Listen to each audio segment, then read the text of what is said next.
The story of David and Jonathan. In the warm glow of evening light, as shadows lengthened across the palace courtyards of ancient Israel, two souls first crossed paths in a moment that would bloom into one of the most beautiful friendships ever known. David, fresh from his victory in the valley of Elah, stood before King Saul with the quiet dignity of a shepherd, while Jonathan, the king's son, watched from nearby with eyes bright with interest.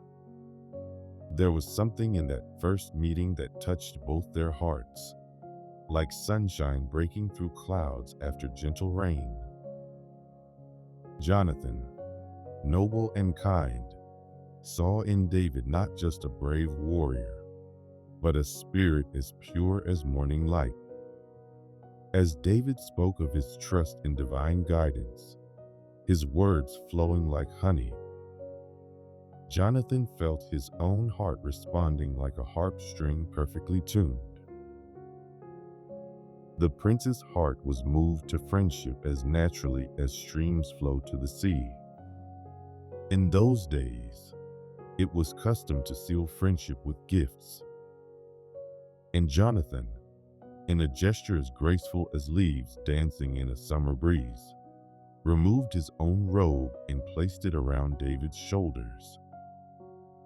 More precious still, he gave David his sword, his bow, and even his belt, symbols of his position and strength.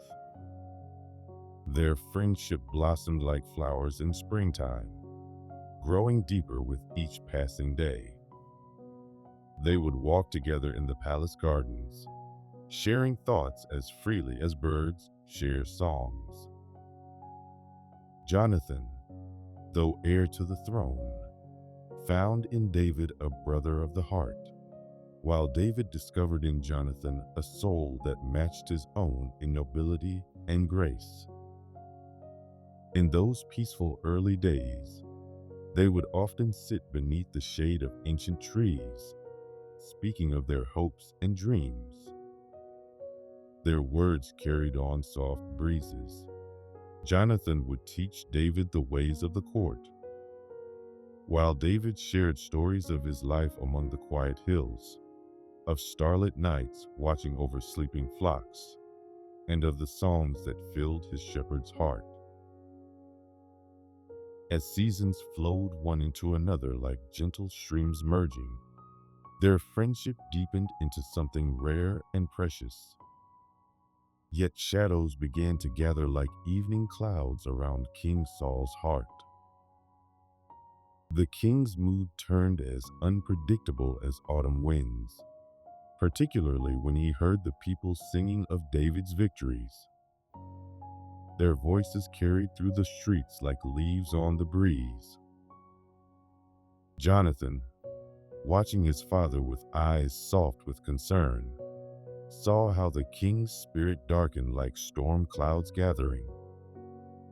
Yet his loyalty to David remained as steady as starlight. In quiet corners of the palace, where hanging gardens cast dappled shadows on ancient stones, Jonathan would warn David of his father's changing moods, his words as gentle as morning mist, but carrying the weight of vital truth. One evening, as sunset painted the palace walls in shades of amber and gold, King Saul spoke words that fell like heavy stones into still water. His intention to harm David could no longer be hidden, like thunder that can no longer be contained by distant clouds. Jonathan, his heart aching like autumn trees releasing their leaves, knew he must choose between loyalty to his father and protection of his friend. In the soft light of dawn, Jonathan found David waiting in their secret meeting place, a quiet garden where pomegranate trees offered shelter like ancient guardians. Their words flowed together like streams meeting, forming a plan as delicate as spider's silk but as strong as centuries-old olive wood. They would use the approaching new moon festival as their sign, like sailors using stars to guide their way home. The plan they wove together was simple as morning light, but required trust as deep as well water. Jonathan would observe his father's mood during the festival feast, reading the king's heart as shepherds read weather in distant clouds. He would then send a message to David through a signal as natural as birds taking flight, yet clear as starlight to those who knew its meaning. When the new moon rose like a silver bowl in the evening sky, the palace filled with the warm glow of festival lights.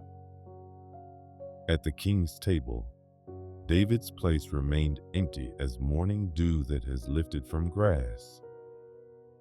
Jonathan, his heart beating like quiet drums, watched his father's face as shadows of emotion passed across it like clouds across the moon. The king spoke of David's absence, his words falling into the feasting hall like stones into deep water. When Jonathan offered the carefully prepared explanation, gentle as lamb's wool, about David visiting his family in Bethlehem, the king's anger rose like a sudden storm. His harsh words struck at Jonathan like lightning, revealing the depth of his fear and jealousy of David. In that moment, Jonathan felt the weight of his father's crown like autumn frost, heavy with expectations that had grown cold. Yet his love for David remained warm as summer sunlight, unchanging as the ancient hills. With quiet dignity, like a tree bending but not breaking in strong winds, Jonathan left the feast to warn his friend. Morning came soft as wool over the hills, painting the sky in gentle colors of rose and gold. In the field where they had agreed to meet, Jonathan brought a young boy with him, innocent as a new lamb, who would gather arrows without understanding their deeper meaning. As agreed, Jonathan shot arrows beyond the boy, calling out words that carried their hidden message like seeds carried on the wind. After sending the boy back toward the city, light as a leaf on the breeze, Jonathan and David met one final time. No words could fully express the depth of their friendship, like no vessel can contain the whole sea. They embraced as brothers, their tears falling gentle as spring rain, knowing their paths must now divide like streams splitting around a stone. Together they spoke ancient words of blessing, their voices soft as evening prayer. They promised that their friendship would endure like mountains, unchanging through all seasons, and that divine love would watch between them like stars keeping vigil through the night. Even as their paths divided like rivers finding separate ways to the sea, their hearts remained bound together in a covenant as eternal as the hills. David departed into the wilderness, where he would wander like a deer seeking shelter, while Jonathan returned to the palace, carrying their shared secrets like precious stones in his heart. Though separated by distance and circumstance, their friendship continued to flow like an underground stream, unseen but ever present, nurturing both their spirits through difficult days. Years passed like clouds across summer skies, each bringing its own measure of joy and sorrow. Jonathan, true to his word as morning light is true to dawn, protected David from his father's anger whenever he could. His actions subtle as shadows, but firm as ancient roots. When they managed rare meetings, hidden like gems in the flow of time, their friendship remained as fresh as morning dew, undiminished by distance or difficulty. The story of their last meeting flows soft as twilight through the pages of history. On a hillside where wildflowers nodded in the breeze, Jonathan found David among the shepherd's rocks. He spoke of his certainty, gentle as starlight, but clear as mountain streams, that David would one day be king. His words fell like blessed rain on David's spirit, not with jealousy, but with joy pure as spring's first bloom. Jonathan, son of a king yet humble as valley lilies, told David that he would be content to stand beside his throne, like a strong tree offering shade. His words carried the peace of one who knows his true path, like a river that has found its proper course to the sea. David, his heart full as harvest moon, received this gift of friendship pure as morning light. In time, like autumn leaves falling to embrace the earth, Jonathan fell in battle alongside his father.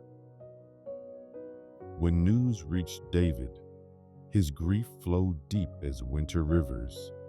He composed a lament beautiful as sunrise, singing of a friendship more precious than gold, more graceful than the flight of eagles. His words, gentle as evening light on distant hills, still echo through time, teaching us the true meaning of loyalty and love.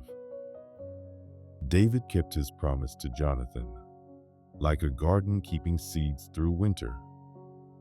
When he became king, he sought out Jonathan's son, Mephibosheth, bringing him to his table with the tenderness of spring caring for new growth.